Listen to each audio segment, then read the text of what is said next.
Hello and welcome back to Blueboxd. This is the show where we log everything and anything from across the Hooniverse. I'm Rylie. I am Jett, sorry. You are Jett? And today we're talking about the story and the engine, which is episode 5 of series 15. There you go. I don't know why the "and" needs to be there. The story and the engine. Yeah. I actually, in my head, I thought it was the story engine. Yeah. The story and the engine, which kind of makes sense, like, for the episode. I guess, but it's called the story engine in the episode. Yeah. Oh well. You've been Doctor Who'd, I fear. It makes it sound more right. I guess. More correct. More correct. Corrector. Writer even. Yeah. Great. We're off to such a banging start. Oh yeah. What is this episode? It's a barbershop experience that can be deadly, which to me and my anxiety when I go for a haircut is pretty much how I expect it to go. Yeah. This is how I expect, like when they're like, oh, you need a haircut, and I'm like, oh my god, they're going to cut my hair and trap me in there forever. That's how I feel. And I feel like I need to have like a story to tell. Yeah, something to say. Yeah. God, man. So it opens with Omo, the Doctor's old friend, telling a story about how he met the Doctor. Yeah. And I should say this whole story is actually available as like a short story released before the actual episode, which is really cool. It doesn't happen very often. That's cool. Yeah, he recites basically the tail end of that story.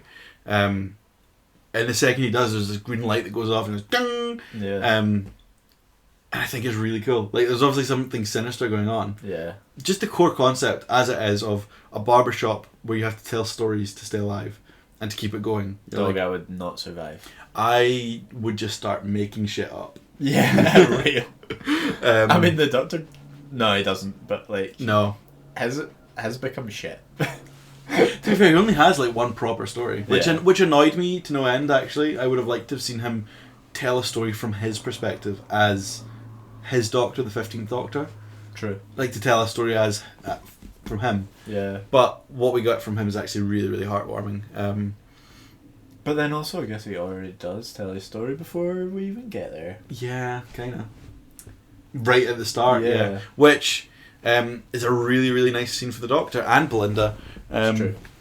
And I was saying, in the last episode, I'm really glad that there's still conflict between them. Yeah. And there is still a conflict here.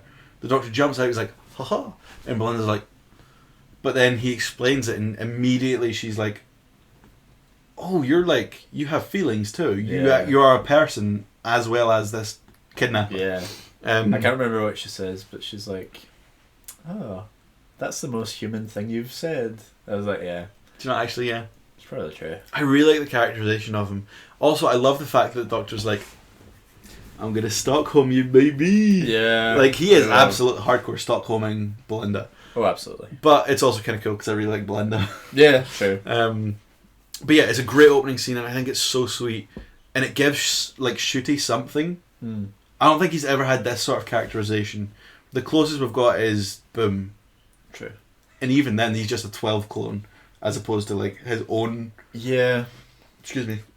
Boom feels like it should happen way later than it does. Right, episode 3. Well, yeah, in my ordering, I change it. Hell yeah. But I don't think he's ever felt so much like the Doctor than he does right now. Yeah. Which I really love to see. I'm so glad that this is the episode where he gets to, I feel like, become the Doctor. Yeah. Which is strange because I felt like he's been the Doctor before, but in scenes. But from like the second this episode starts to the second it ends, he is just the Doctor. Yeah. You know, he's up there. Banger fit when he's in that t-shirt, the green one. I'm kind of mad that he swapped it out as well. Oh, I like the new fit as well. I fuck with it. But like that t-shirt, I wish that was like his... Honestly, if that was his full costume forever, I'd be so down. But yeah, no, really good fit. Both right. Man knows how to dress. Yeah. I love the wee hat he wears after. Yeah. It's so cool. I want one. Which is something as well, because it is mad in Doctor that we hardly ever see like Africa or, you know, these places in the world. It's always London. It's always, you know, all these little places. It's never... Oh, here's somewhere else. True. And I think we get to see very, very little of other cultures, and it's just so nice to see. Especially from like our perspective of, well, we're not involved in that. That's not something that our culture. Yeah. I'm not sick of seeing Earth as Earth is. No. I want to see more Earth as Earth is, but like this. Yeah. Different places, times Totally. and cultures. I don't know. I think it's authentic, despite the set being built in Cardiff. You know, I feel like it is really like I could believe that they were there. They must have picked a real sunny day though. Yeah. That's crazy. Yeah, like today. Fuck. Yeah. Oh god. It's beautiful. But yeah, I do. I think it's such a nice thing to actually see Africa in Doctor Who. Yeah. Just really authentic.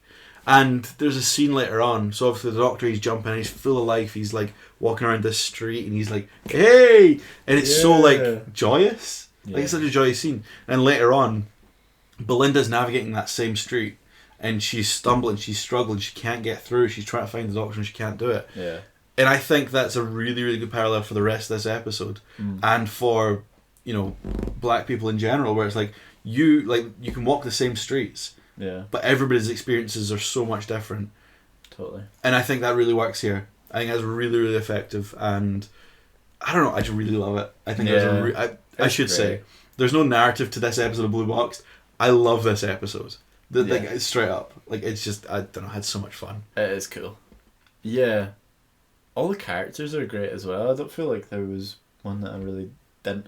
Maybe, well, all the good guys, all like the, companions or like people on the Doctor side I quite liked. But interesting, because my only real complaint is that the side characters. So like you've got the Doctor, Omo, the Barber, and Abby, and I think they're great.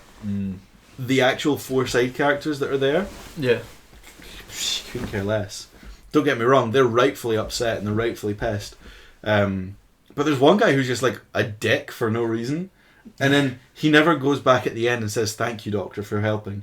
Like he never actually says anything. He just is a cock, and I'm like, that's not great, because everybody else gets these nice, lovely bows, and then all of these other side characters are just like, fuck you, Doctor Who. I'm like, that's mean.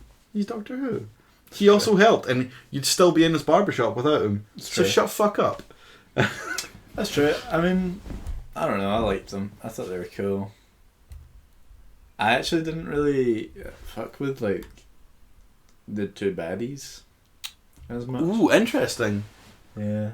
You didn't like... Okay, ooh. Why? I wasn't into the background. I wasn't into the reason. I was like, okay. See, that's really, really interesting, actually. Because I'm going to skip through my notes and actually find it, because I've written... My note for the Barber is, I love the Barber. I think he's such an... Interesting. I think it's a brilliant face to go up against the Doctor.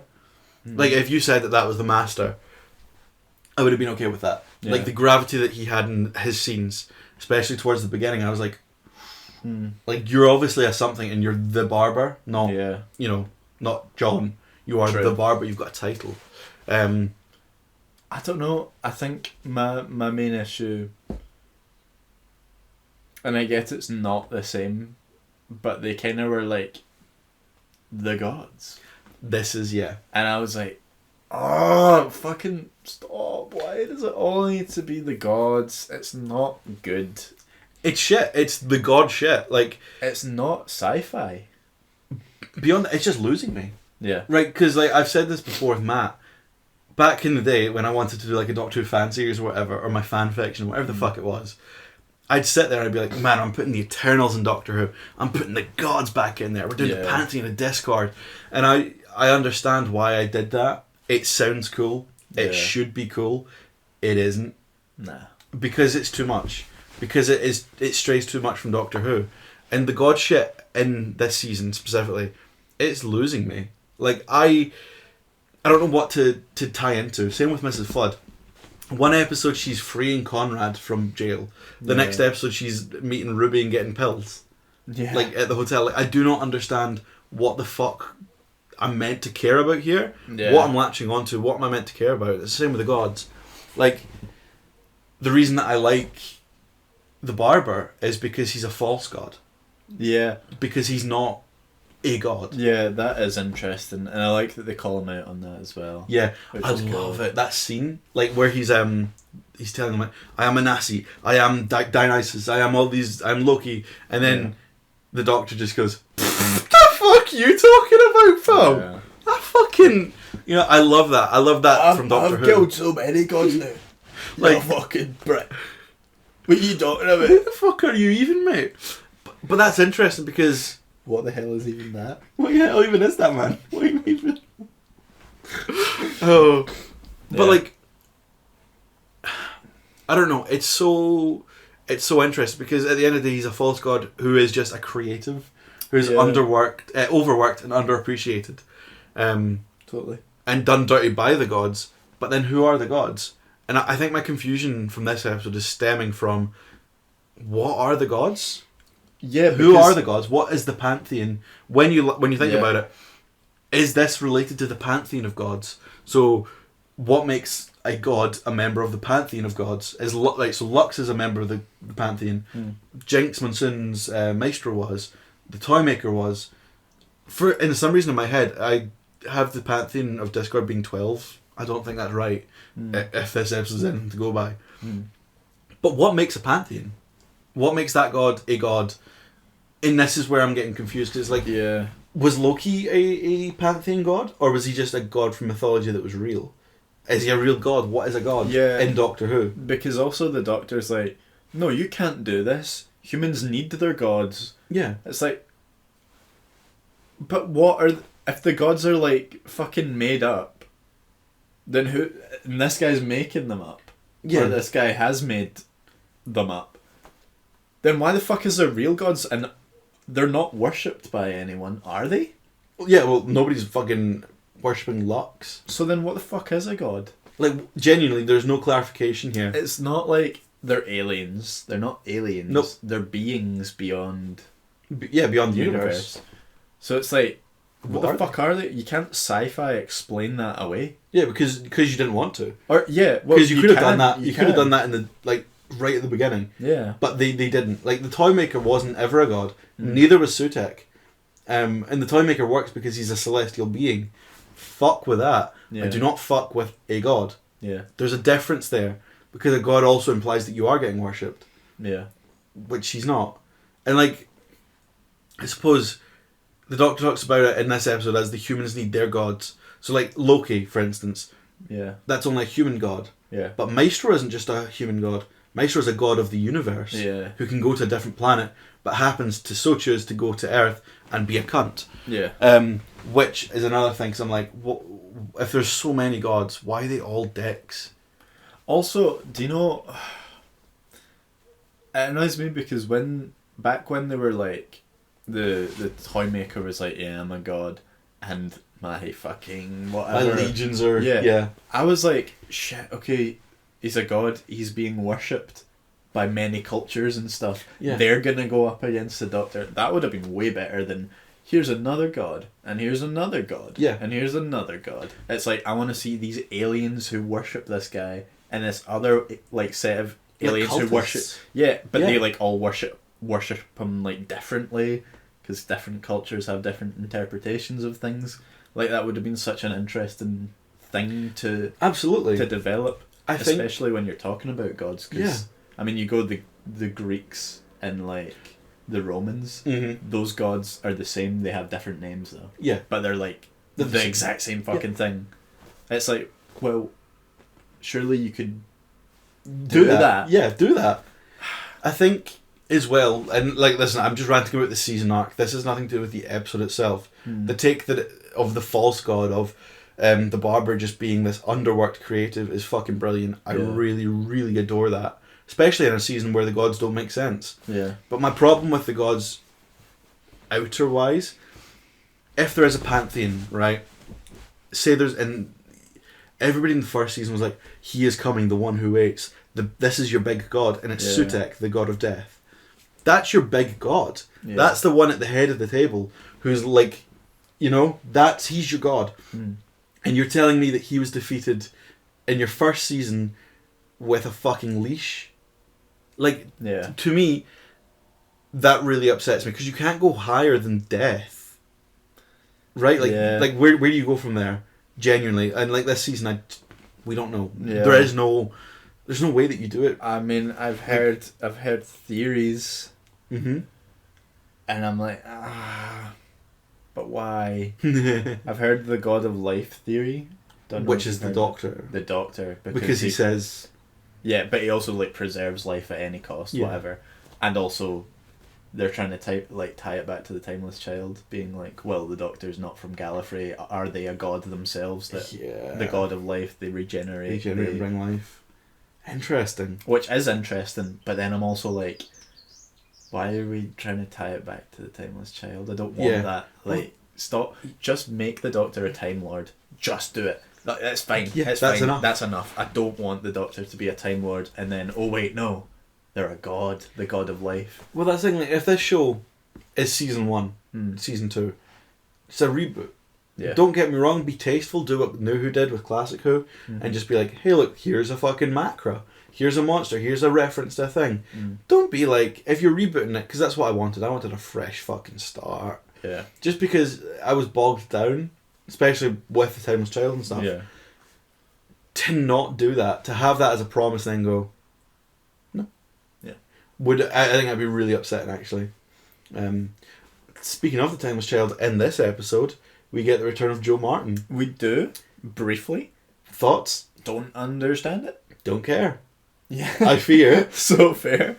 I would more for me, I was like, okay, where does she come into it in terms of like when? Mm-hmm. When in the timeline is she her?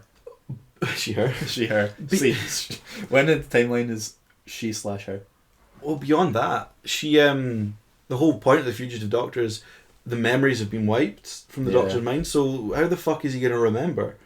Like, he had the opportunity as Jodie Whittaker to regain those memories, and they threw him into the TARDIS. Yeah. So how the fuck is he remembering this?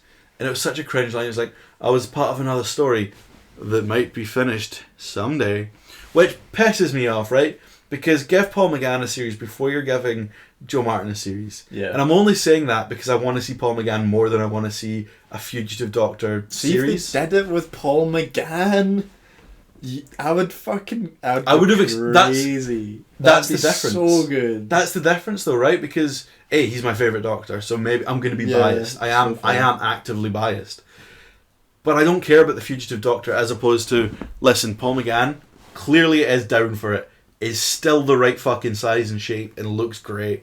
He's Doctor Who through and through, and he's still being Doctor in the audio dramas.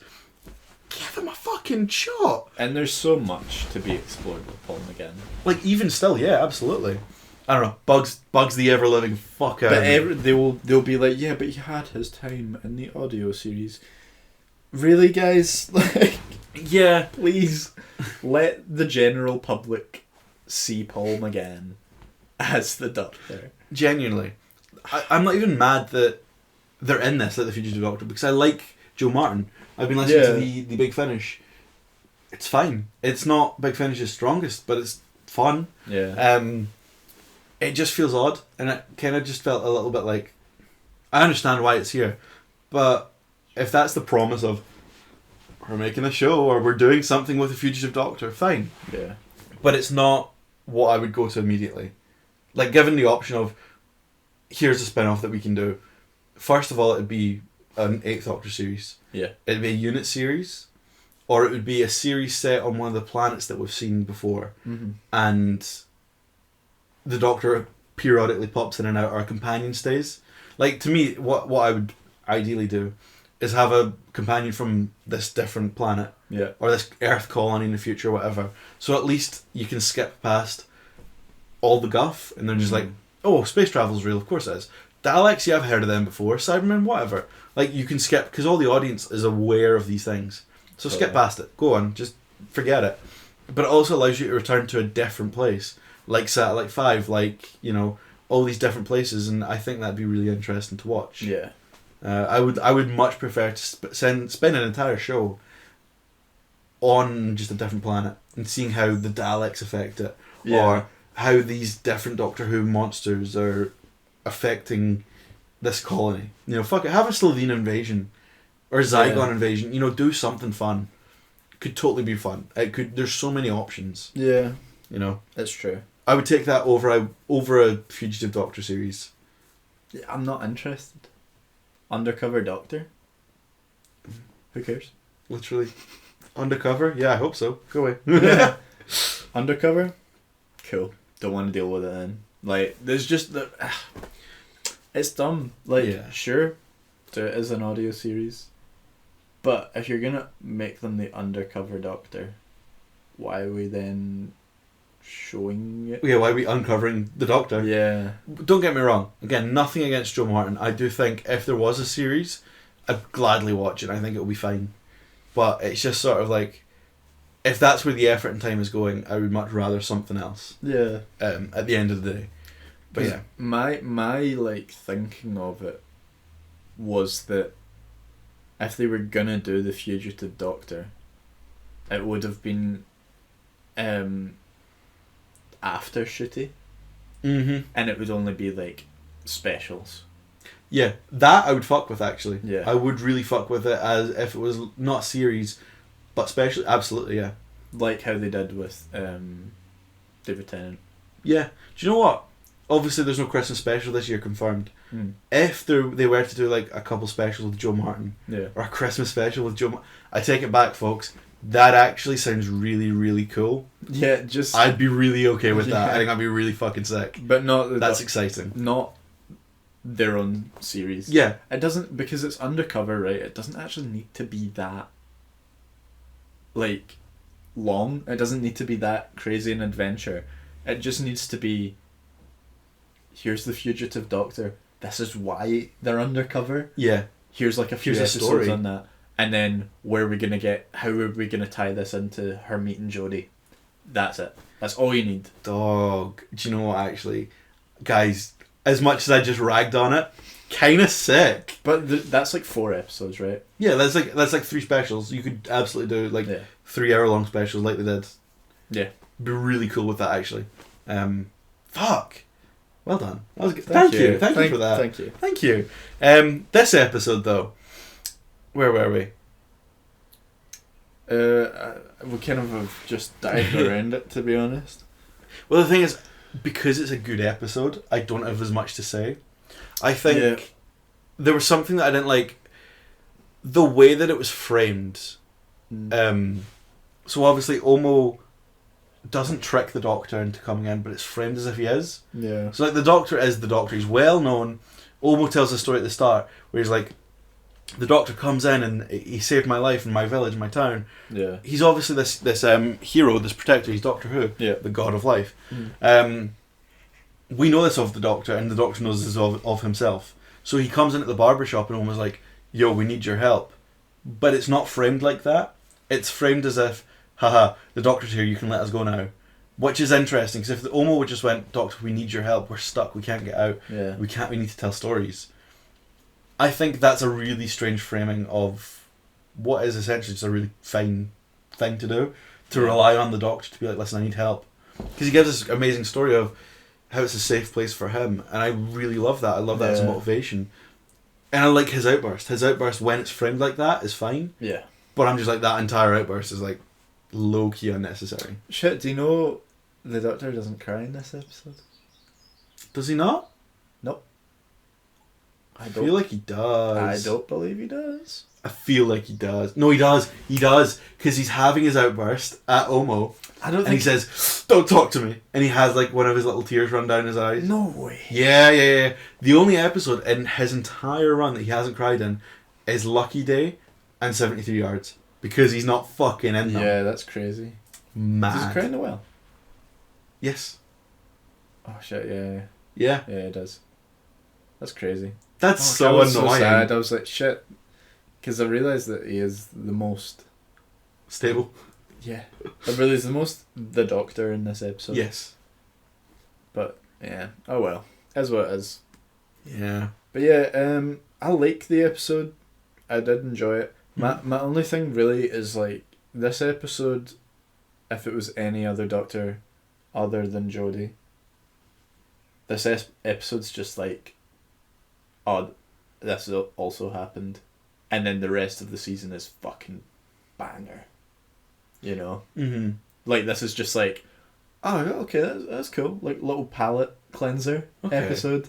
And then it's like, oh shit, now there's stuff to go, like, and like do. Yeah. It's like, yeah, it is a good episode, but the kind of expectations have just been so lowered that this is like, holy shit, this is the Doctor being the Doctor. You're it's right, like, yeah. But he would have done that Anyway. in any other episode, like in any other series. Yeah.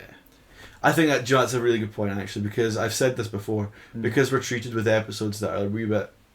Yeah. Like, season 1, genuinely, what the fuck? I love that they sat down in the writer's room one day and went, what if we made a shit one?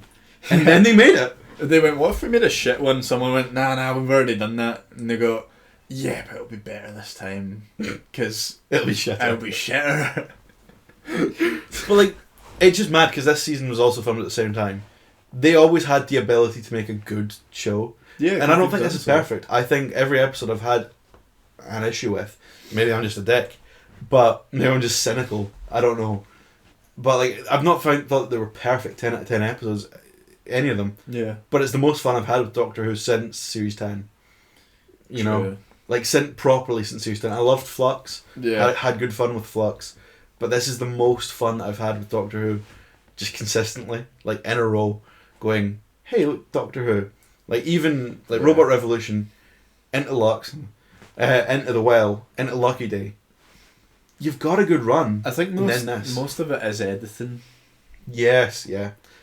Because a lot of moments are just like either really short or we're focusing on the wrong things. I've noticed that. And it's like stuff that's cut out or like stuff that's focused on for far too long. Mm-hmm. And I don't think that's like a writing thing because you need all those moments, but you don't need them all to be as long. Well, that's interesting. I forgot to mention it in Lucky Day, but I felt like that episode was mad short.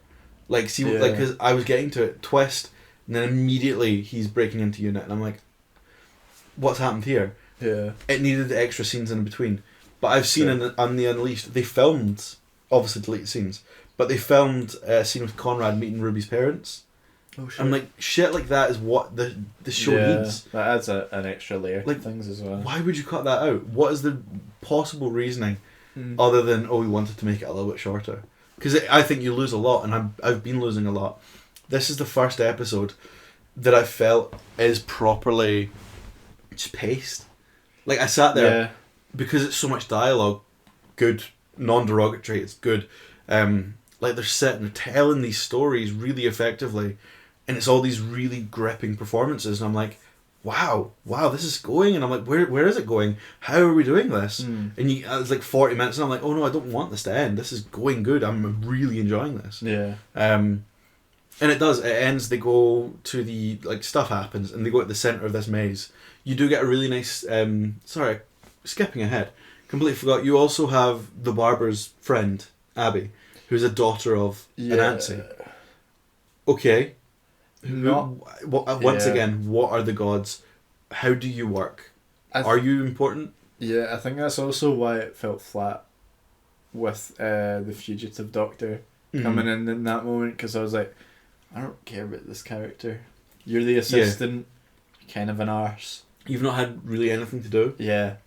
And now it's like, oh, you have a tie to the Doctor? That's cool, I guess. Yeah. I don't know, it felt really strange. But she does give a brilliant story. Because when she's cutting the Doctor's hair and she braids it, and I adore the way they do that. How good the story is, and it's not treated with, like, pity. Yeah. Like, it's treated as, your history. And as sad as it is, they're proud of, like, that history, and I think that's really, really... Yeah. I think that's really sweet. I think it's really, really good. That is good. And she gives a really good story. And you get the Doctor fucking dripped out with the braids. Looks cool as fuck. And he's, like, running her down the maze, getting into the engine room.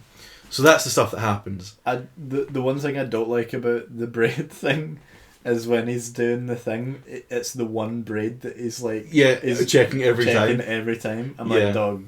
Also, he was, like, running his finger, like, in a straight line, and then he goes, okay, I know where to go, and goes left and right. I'm like, what the fuck? Dog's dyslexic. It's okay. Sure, I guess that.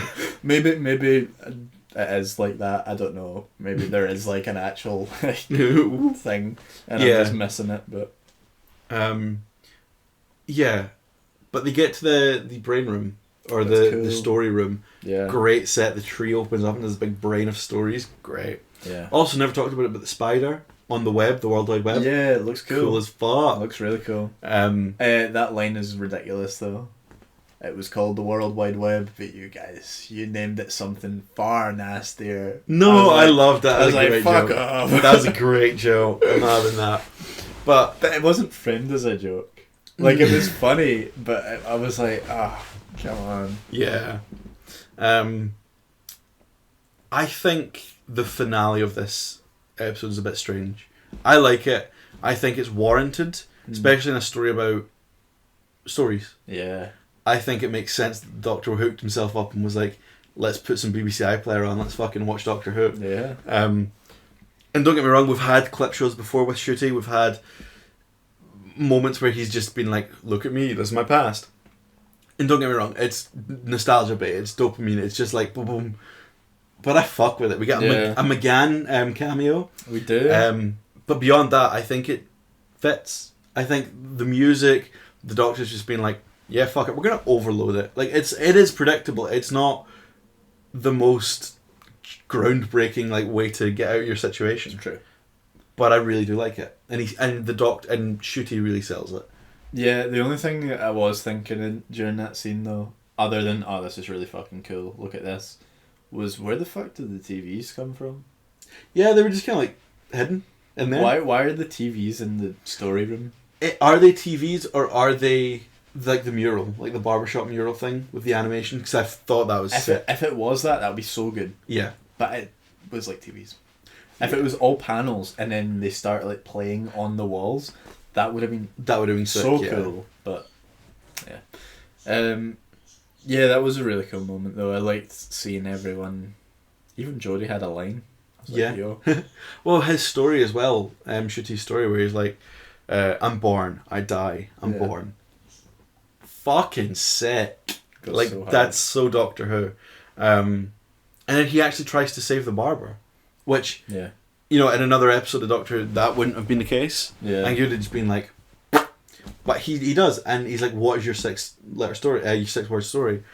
And it's just so sweet. I don't know. I think he does terrible things, but it's not as if he's deliberately doing terrible things because he's an evil cunt. Yeah. He's doing them because he just wants to be fucking appreciated. Yeah. He wants credit for his art. Yeah. And I'm glad they didn't go with like an AI approach to it, where, you know, like, because that's so easy to be like, oh, it's writing itself and it doesn't need humans anymore, it doesn't need our input.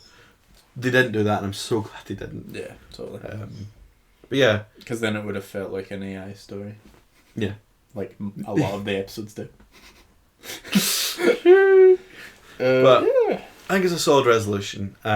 There is a line at the end though that I find really funny. Mm-hmm. I think it is Omo at the end. They all like run away. Yeah. And then there's like a few lines of ADR. Okay. And one of them is Omo being like, I'm going to go home to my wife and my son, and then I'm going to see my mother. And I'm like, okay. Thank you, my friend. Good to know. Like, why? I assumed so, but like... No, I'm glad you made that clear. But it's the way that he says it as well, because it's so like, now I'm going to see my wife and son, and my mother. Okay. Excellent. Yeah. So good. I do like his scene with the Doctor though, where they reconcile and they're just like, yo, I'm sorry about that. That was cool. Like, don't get me wrong, I think that conflict is silly. I think it's good to break up the drama and whatever else is going on in the episode. Mm-hmm. Doesn't make it not silly though. It's true. True.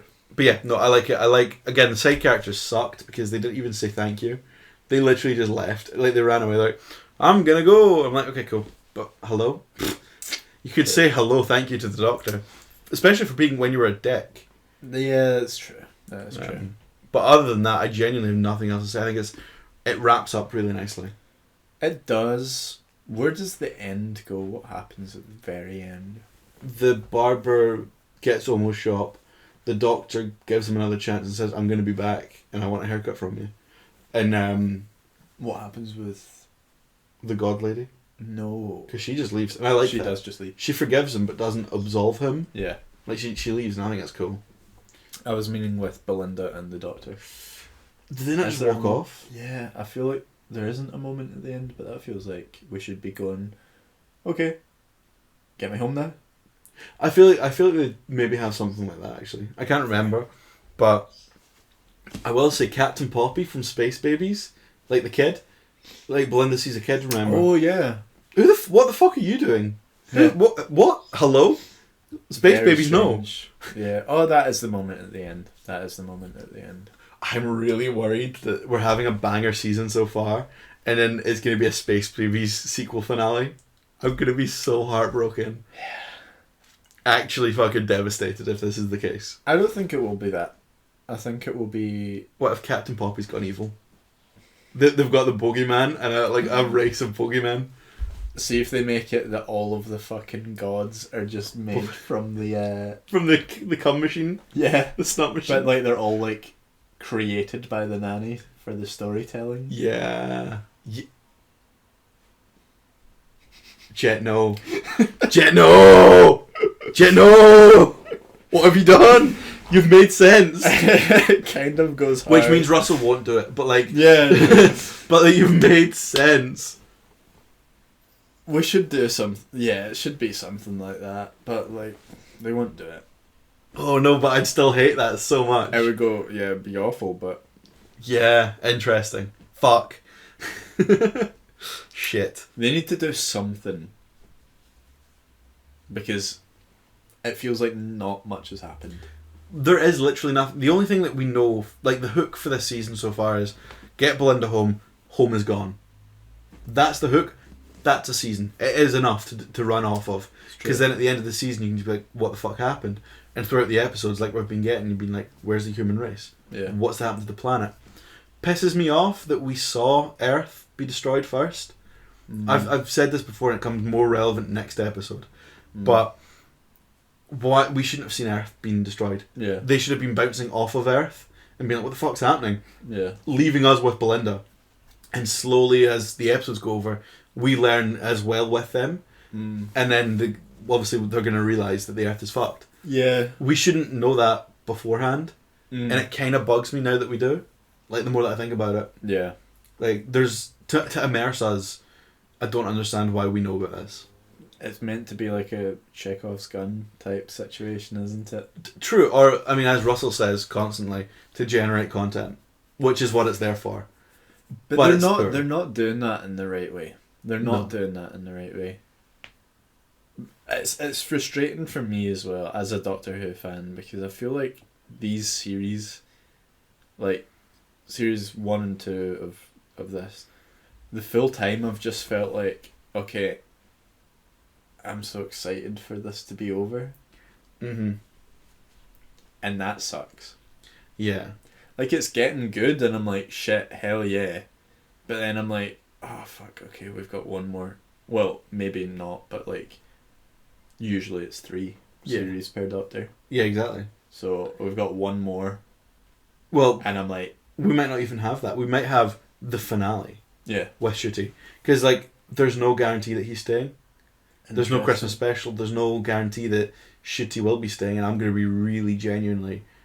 I probably will not pick it up again for a while. Like, I will need the gap, whatever gap we have, to be able to be interested in yet another Doctor. Yeah. And yet another era and redesign and all of these things. I'm like, I just want Shooty to stay and get a chance. Yeah, there needs to be another series. They need to give him the 12 treatment. Yes, yeah, because 12 was like very divisive at the start, right? Yeah. Everyone was like, who the fuck is this grumpy old fuck? And then the more and more you spend time with him, even if the episodes aren't the best, yeah, he still brings you in. And he gets better. Like, he gets more and more comfortable with his character. Absolutely. And they should do that. Because we're getting there. We're getting... At first you're like, okay, this is the Doctor, he's excited, but he's kind of not quite the Doctor. And now we're getting there. we're seeing him become the Doctor. I mean, I read something the other day that's like, if Ncuti does leave in the finale of this season, that'll be the equivalent of David Tennant in Gridlock, leaving in Gridlock. It'd be the equivalent of Matt Smith leaving in a Series 6 episode. Like, maybe Let's Kill Hitler or something. So, like, you're hardly even 2 seasons in for these Doctors. Yeah. And Ncuti's already on his second season, ready to go. Sure. Obviously, this is all speculation. We don't know for sure. We'll find out over the next 2 weeks. But it bugs me. It bugs me to no end because I really, really want Ncuti to stay. And I want his Doctor to have a full chance at being the Doctor. But I'm also like, okay, let's just get this over with. And that sucks because I feel like every time, every week, I'm like, fuck, please let it be a good episode. Please let it be a good episode. And it's getting good, but I'm like, fucking... I'm worried. Can you keep the momentum? Can you do a finale that's better than fucking Sutekh? Honestly, finale-wise, I'm not giving a fuck if it's like... See if it's not amazing, I'm like, fine. But see if it's like, it's trying to be more than it is. Yeah. That's when it's like... when it's actively, like, as bad as Sutekh was, basically. Yeah. I was named after a road sign. Yeah, like fuck up. She was pointing to the sign? Fuck off. Oh my god, we don't know who your mother is. We've done so many DNA tests, we've done everything. She must be something else. No, she's a human mother. Oh, and it's just snowing. It's just snowing. It's actually fine, like, she is just... Your DNA? Yeah, no, it's 100% a match. Yep. That's your mom. It just failed every time we did it. Oh, it pisses me off.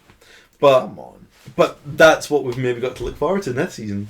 Either way, the story in the engine is what I would consider Ncuti's best episode so far. Which is a shame because it's a normal Doctor Who episode. It's a good one. Yeah. But by standards of previous, it's normal. Yeah. It's like, this is a good palate cleanser, this is a good episode. But after this, I would expect something crazy to happen. Mm-hmm. You know? Yeah, like this is like a... To lull you over, good episode, lull you over for the next episode that's going to be bigger. Yeah. And bigger and bigger. Absolutely. I think, to me, personally, this is like a good 9 out of 10. Genuinely, I've just had so much fun with this. Mm-hmm. Everything worked for me. Yeah. I sat, for the first time in a long time, even with these new episodes, for the first time in a long time I went, that's Doctor Who, but I'm also excited. Yeah. Like, I left thinking, I could be Doctor Who. Like, you know, like in that way that I used to be where I was just like, yo, this is the thing, this is what I like. And I haven't had that in a long time. Even with the ones that I have enjoyed. So yeah, no, for me, honestly, solid 9 out of 10. I don't think there's much I would change, if anything. I'd give it, are we doing half points? Or yeah. I think it's 7.5. I'm quite happy with this episode. I think it's got a lot going for it. Yeah. But I'm also like, okay, cool, let's get on to some bigger stuff now. Yeah. And I don't know if that's going to happen or not. Because I've not watched the next episode. You just have to find out. In the next episode of Blueboxd. Thank you so much for listening. Did you enjoy this episode? I hope you did. But if you didn't, let us know. Let us know why, and maybe we'll cover it on next episode. Until then, this has been Blueboxd, and we'll see you next time.